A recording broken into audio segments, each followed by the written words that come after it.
dia!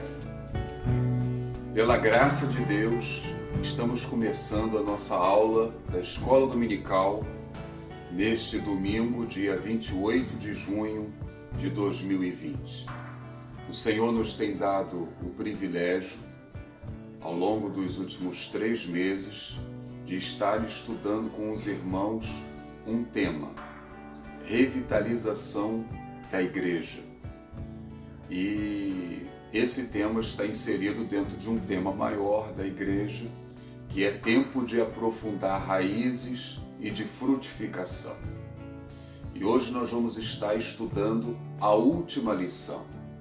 Dentro desta temática de revitalização, nós já vimos o que é revitalização, motivações para a revitalização, sintomas de uma igreja em declínio, a relação do culto doméstico, do aconselhamento, da oração, da visitação, do discipulado, da defesa da fé, da liderança, tudo isso relacionado à revitalização da igreja.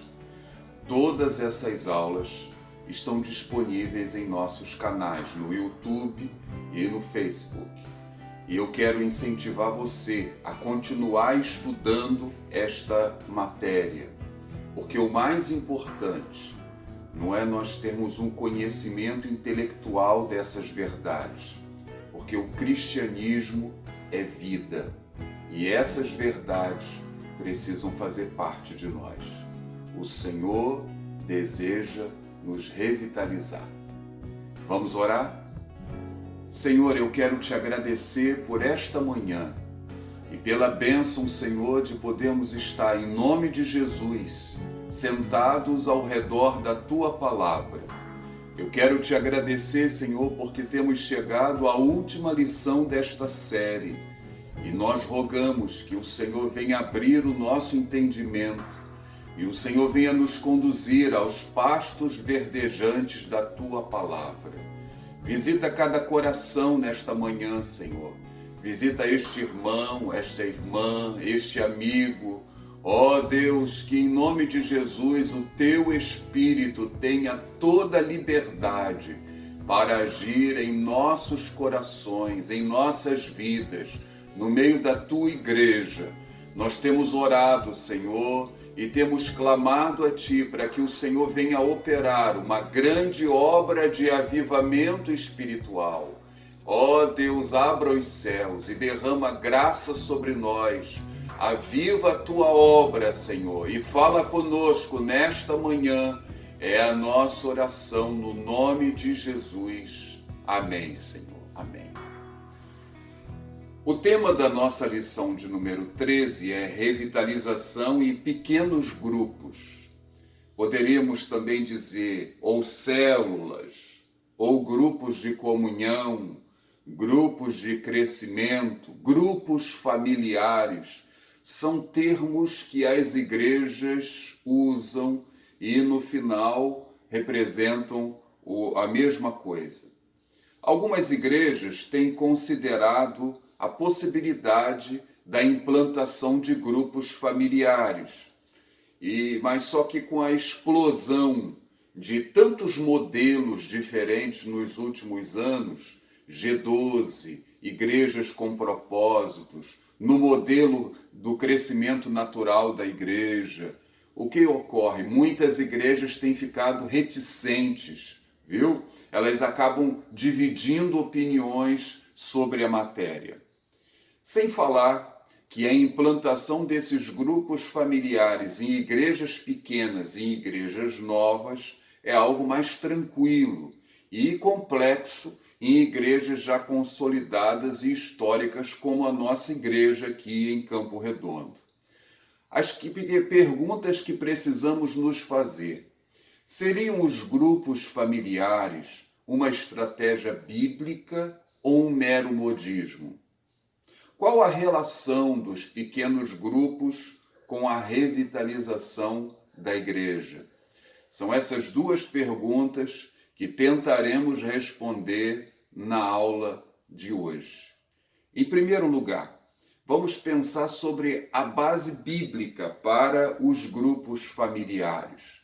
Quando nós abrimos as páginas do Novo Testamento, nós podemos constatar que os primeiros cristãos se reuniam nas casas. A igreja só passou a ter templos no quarto século. Vejam comigo, Atos capítulo 5, verso 42. E todos os dias, no templo e de casa em casa, não cessavam de ensinar e de pregar Jesus, o Cristo. Vejam vocês, eles se reuniam no templo. Por quê? Porque ainda não havia acontecido o rompimento do cristianismo com o judaísmo, mas além deles cultuarem no templo, eles também se reuniam de casa em casa. Então haviam as duas práticas na igreja primitiva. Atos 12, 12. Considerando ele a sua situação, resolveu ir à casa de Maria, mãe de João, cognominado Marcos, onde muitas pessoas estavam congregadas e oravam. Atos capítulo 20, versos 7 e 8, diz o seguinte, abre aspas, no primeiro dia da semana, estando nós reunidos com o fim de partir o pão, Paulo, que devia seguir viagem no dia imediato, exortava-os e prolongou o discurso até a meia-noite. Havia muitas lâmpadas no cenáculo, onde estavam reunidos. Vejam, no cenáculo, no terraço de uma casa. Atos 20, 7 e 8. Na carta de Romanos, capítulo 16, verso 5, diz o seguinte, saudai igualmente a igreja que se reúne na casa deles. Saudai, meu querido Epêneto, primícias da Ásia para Cristo. Louvado seja Deus. Continuando, carta de Paulo a Filemon. Ele começa sua carta assim escrevendo, Paulo, prisioneiro de Cristo Jesus, e o irmão Timóteo, ao amado Filemon, também nosso colaborador, e a irmã Áfia e Arquipo, nosso companheiro de lutas, e a igreja que está em tua casa. Graça e paz a vós outros, da parte de Deus, nosso Pai, e do Senhor Jesus Cristo. Eu poderia aqui ler ainda muitos outros versículos, mas eu creio que esses que acabamos de ler já servem de embasamento para mostrar para nós que os primeiros cristãos tinham o costume de se reunirem nas casas. Conforme disse, templos só a partir do quarto século. Em segundo lugar, nós também podemos ver a base bíblica para os grupos familiares nos retratos, nas analogias que o Novo Testamento faz da igreja. Vamos pensar. Em primeiro lugar, a igreja ela é retratada como o corpo de Cristo. Nós hoje temos a igreja como um grupo socialmente organizado. A igreja tem personalidade jurídica, tem o seu CNPJ, tem uma sede, tem uma estrutura física.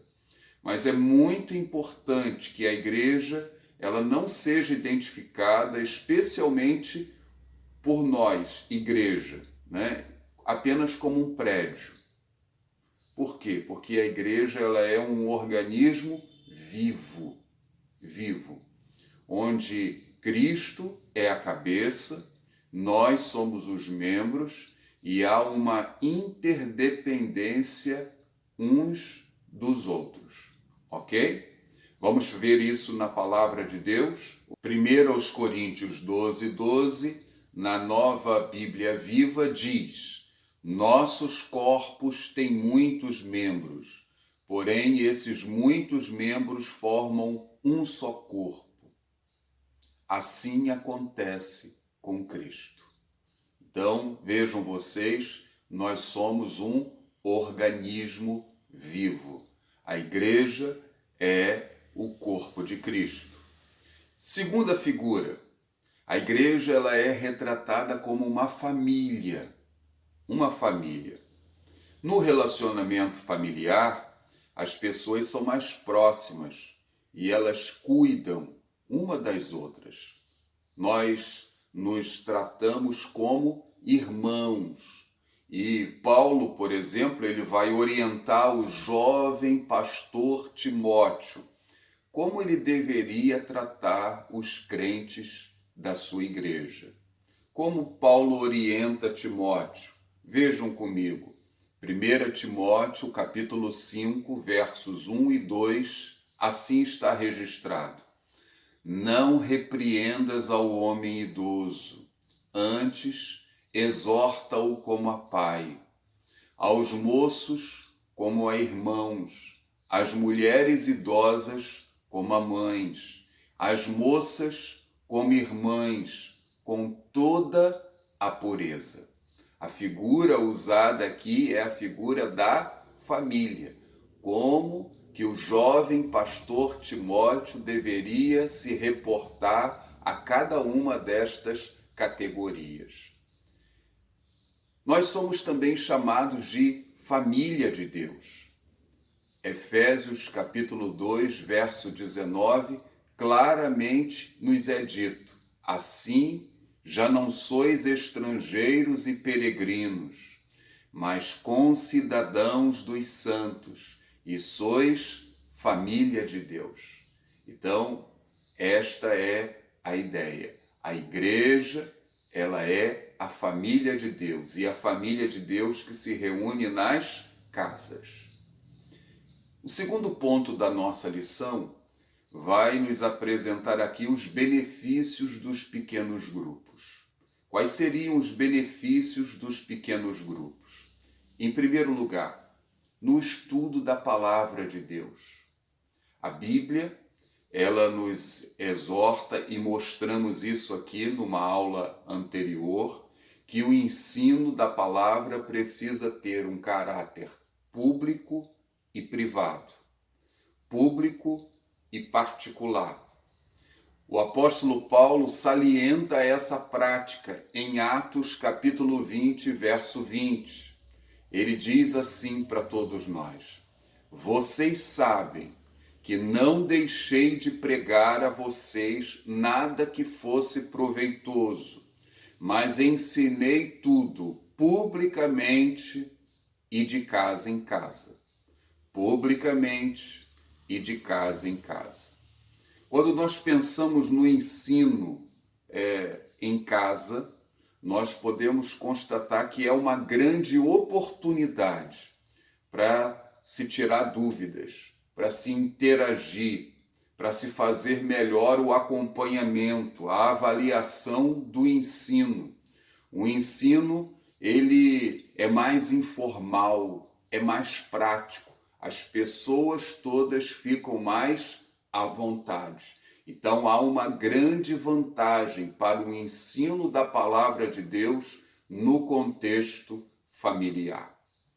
Segunda vantagem, segundo benefício dos grupos familiares, eles estimulam a comunhão e o auxílio mútuo.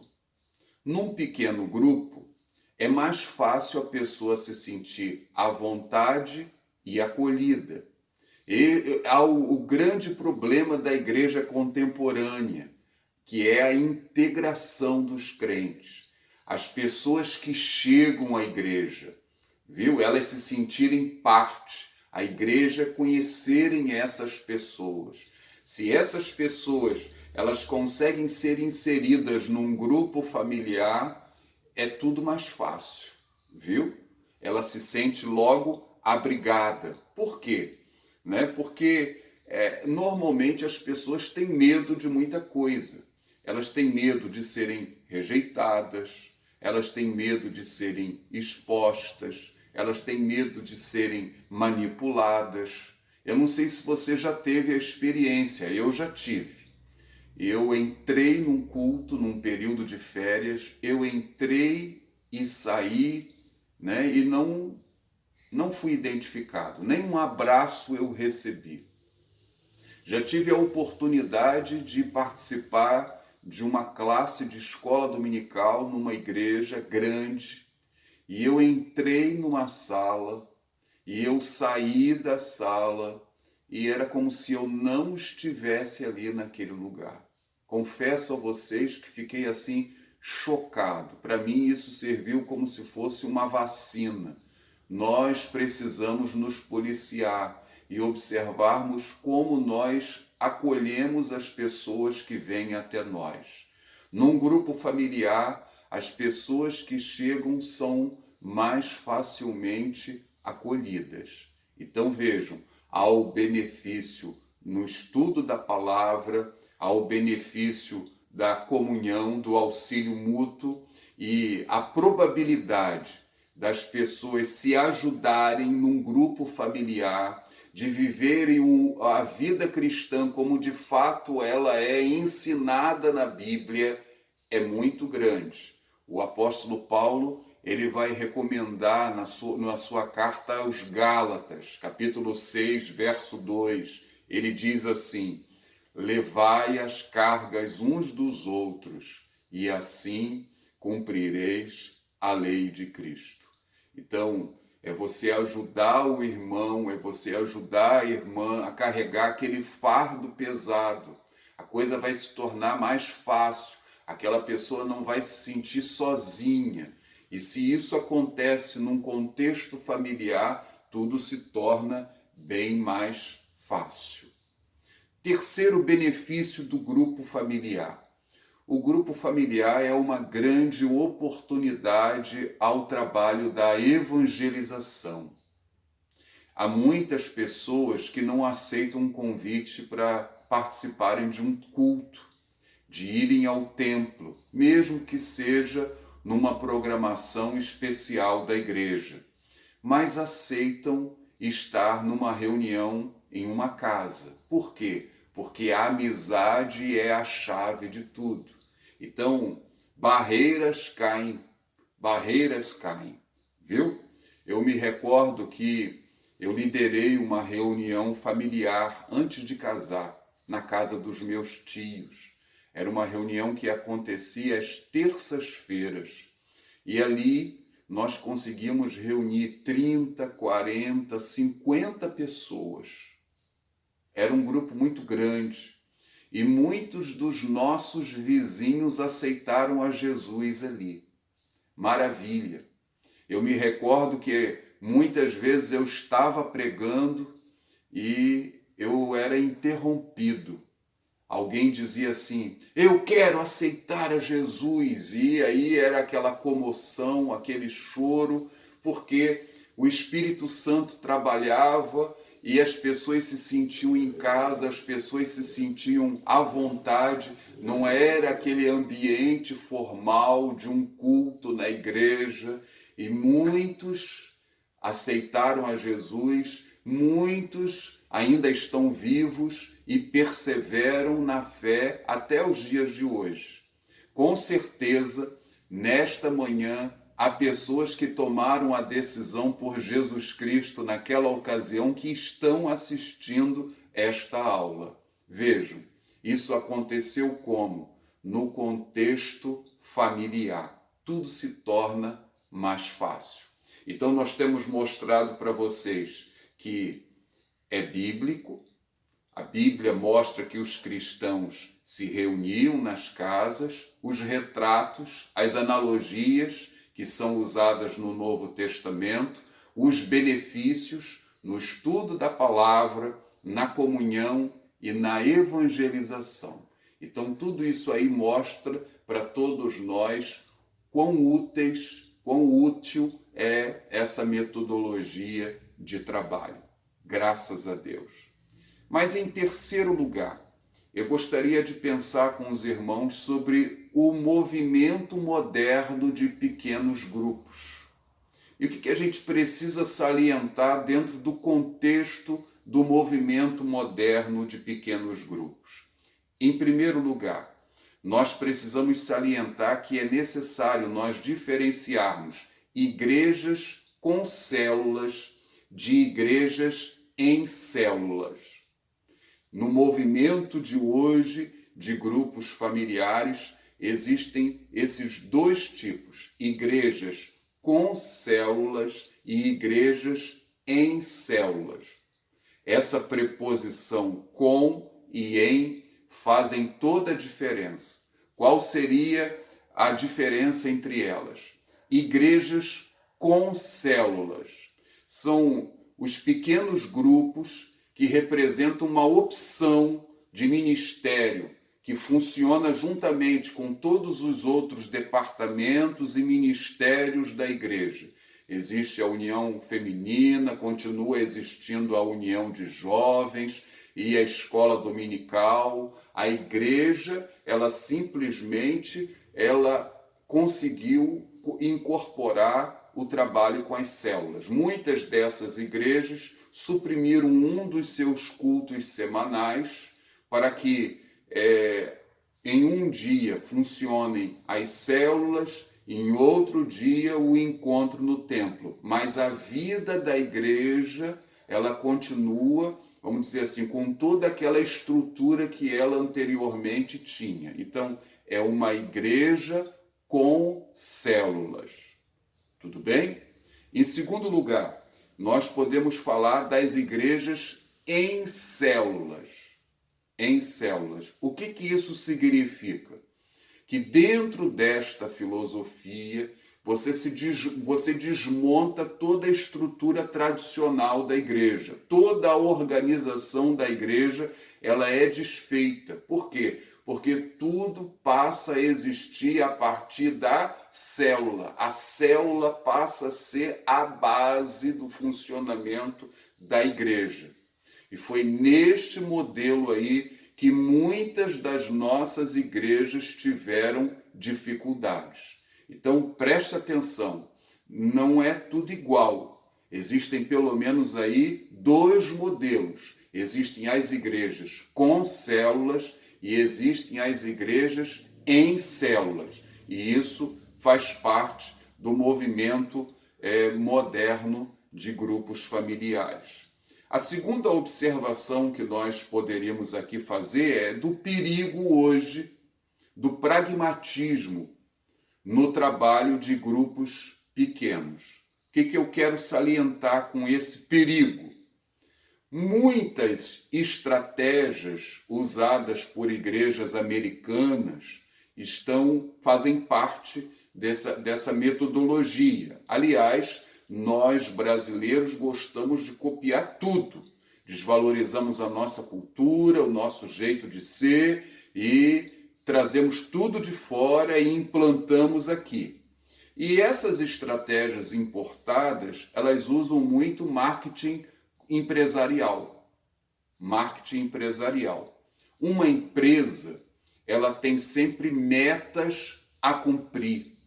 Metas a cumprir. Então, muitas dessas igrejas, que trabalham aí com essa filosofia, num grupo pequeno, o grupo pequeno tem metas de crescimento e de multiplicação.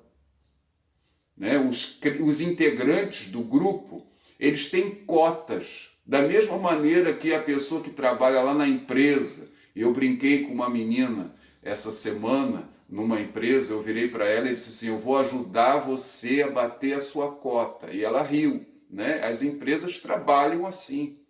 E muita gente tem colocado isso dentro da filosofia da igreja. É uma filosofia pragmática. Veja, não há um crescimento natural. É um crescimento numa perspectiva empresarial. Viu? Uma célula, ela tem que alcançar tantas pessoas em tantos meses. E se ela não alcançar, ela deve ser reorganizada ou até mesmo extinta. Por quê? Porque não alcançou o objetivo. Isso aí é o quê? Isso é uma filosofia empresarial. E nós precisamos ter cuidado com isso. Por quê? Porque o marketing tem o seu lugar. Nós usamos o marketing, nas nossas mídias, nós nos comunicamos com os irmãos, nós fazemos uso da propaganda, mas o nosso trabalho, a base do nosso trabalho é o Espírito Santo de Deus. Se não for o Espírito Santo agindo, irmãos, nada permanecerá. Nada permanecerá. É só movimento, é só movimento, é só barulho. É só barulho. E boa parte dos desviados que nós temos hoje aí, você já reparou quanta gente desviada? Quanta gente que não teve um encontro real e verdadeiro com Jesus Cristo e que tem passado aí por essas igrejas? Vejam, nunca tiveram uma experiência verdadeira do novo nascimento. Porque quem opera a obra do novo nascimento é o Espírito Santo. Essas pessoas simplesmente foram alcançadas através das suas estratégias, pelas igrejas. Mas não houve um agir poderoso do Espírito Santo de Deus. Viram aí? Então eu acho isso uma situação muito perigosa dentro do movimento de grupos familiares nos dias de hoje. E em terceiro lugar, nós precisamos aqui também considerar o perigo de uma liderança imatura. Uma liderança imatura. Vamos aqui comparar o crescimento físico com o crescimento espiritual. Eu lembro que quando eu tinha 10 anos, eu sonhava em ter 18.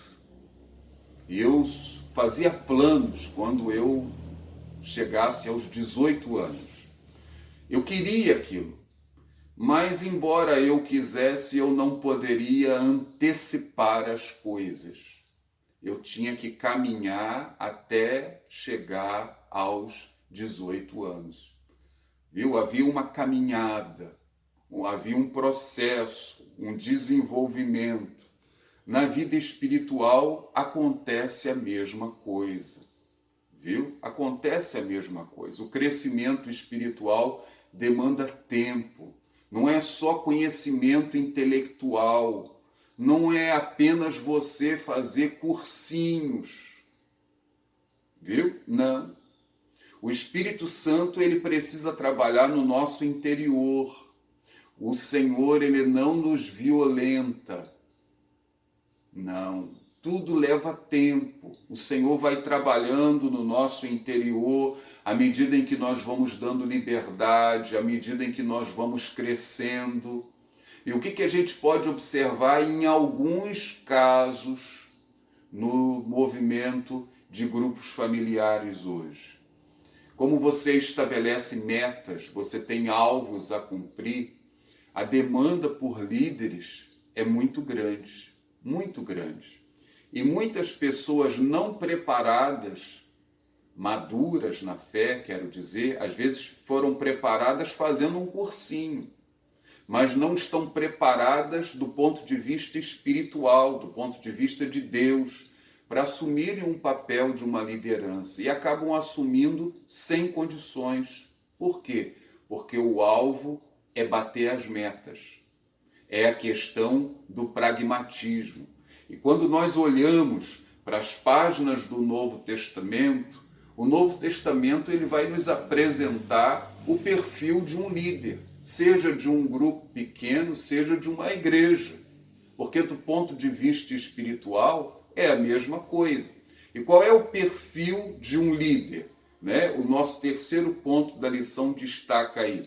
Esse líder, ele em primeiro lugar, ele precisa estar em sintonia, comprometido com a visão de Deus. Então não é uma visão empresarial, mas é uma visão de Deus. E na visão de Deus, o líder enxerga as pessoas como ovelhas, que precisam ser cuidadas, tratadas, precisam de amor, precisam de alimento. É essa visão que a palavra de Deus nos coloca. Segundo, o líder precisa conhecer a palavra, ele é um dispenseiro das coisas de Deus, ele vai repartir, ele vai à dispensa e ele vai preparar o alimento e ele vai dar o alimento. Então ele precisa conhecer a palavra de Deus. Terceiro, ele precisa ter um comportamento exemplar, ele é modelo. Não adianta ele ter conhecimento, falar bonito, mas a vida dele está toda errada. Às vezes a gente se deixa levar pelas aparências, viu? Nós vivemos num mundo de aparências, mas não é isso que a palavra de Deus nos ensina. O líder precisa ter um comportamento exemplar, ele precisa estar disponível, viu? Ele precisa estar pronto para servir a qualquer momento e ele precisa ser uma pessoa ensinável, sempre pronta a aprender mais. Ou seja, em outras palavras, ele precisa ser uma pessoa humilde. Quando Jesus ele chamou os 12 ao discipulado, ele os chamou, e nós fizemos referência a isso há dias atrás aqui na escola dominical, primeiramente para estarem com ele, e depois ele os enviou a pregar. Lembram do texto de Marcos? Vamos ler mais uma vez. Marcos capítulo 3, verso 14. Assim está registrado.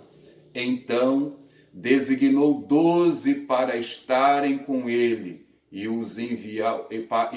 Vamos ler de novo. Então designou 12 para estarem com ele e para os enviar a pregar.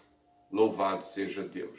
Veja, primeiramente esses homens precisavam estar com Jesus, e depois eles iriam pregar. Graças a Deus.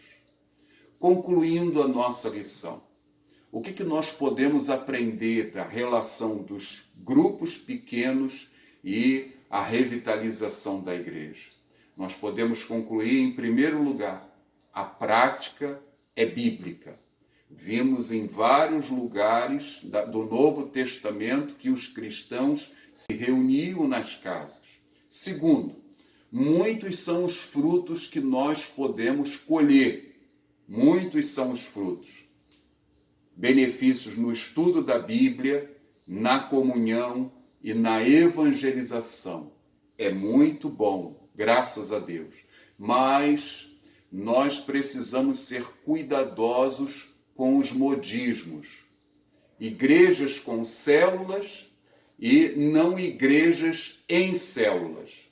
Nós não podemos desprezar a nossa história, a nossa caminhada até aqui. Então, nós usarmos um modelo com células é salutar, sem desprezar toda a nossa história, toda a nossa herança. Nós não podemos negar isso, ok? Precisamos de estratégias bíblicas, viu? A obra toda é do Espírito Santo e é somente dele que nós dependemos. É o Espírito Santo quem realiza todas as coisas. Nós somos apenas ferramentas em suas mãos. Aprove ao Senhor nos tomar, nos usar, mas o agir é todo do Espírito Santo de Deus. E nós precisamos preparar continuamente liderança. Tudo passa pela liderança. A igreja é o reflexo da sua liderança.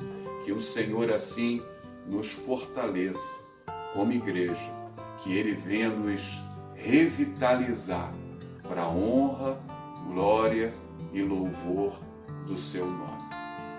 Antes da gente orar para encerrar, eu quero dizer para vocês que a partir da próxima semana, dentro da temática central da igreja, tempo de aprofundar as raízes e de frutificação, como nós precisamos ter uma dieta balanceada, nós vamos ter algumas lições de cunho doutrinário, mais práticas, viu? Bem práticas. Nós vamos estudar a doutrina do Espírito Santo.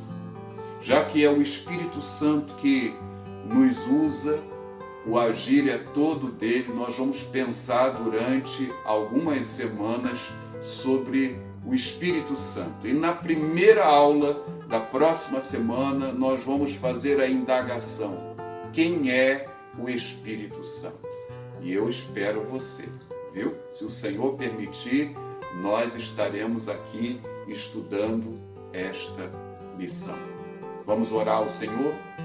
Senhor, eu quero te agradecer por esta manhã, pela bênção que o Senhor nos concedeu de estarmos reunidos em torno da Tua Palavra. E eu quero rogar, ó Deus, que o Senhor esclareça as nossas mentes, que o Senhor venha agir em nossos corações. Senhor, obrigado pelo privilégio de estudarmos essas lições sobre revitalização da igreja.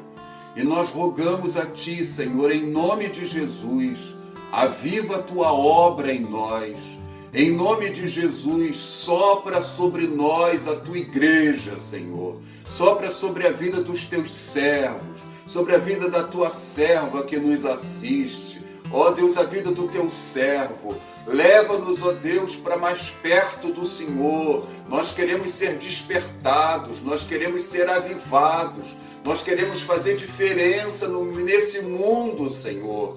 E nós temos visto, ó Deus, aqui nesta manhã a estratégia dos grupos familiares. E rogamos, ó Deus, que se o Senhor permitir, nós possamos usar, ó Deus, essa metodologia de trabalho, mas dentro de uma perspectiva bíblica e não empresarial. Ó Deus, de modo que a Tua igreja venha a ser mais madura, de modo que a comunhão venha a ser fortalecida, de modo que, ó Deus, nós possamos ganhar outras pessoas para o nosso Senhor e Salvador Jesus Cristo. Fala conosco, Deus, dá-nos a Tua graça e fortalece-nos assim. Ouve a nossa oração que fazemos a Ti, no nome de Jesus. Amém, Senhor. Amém. Se o Senhor permitir, logo mais à noite nós temos um encontro marcado. Grande abraço. Shalom Adonai.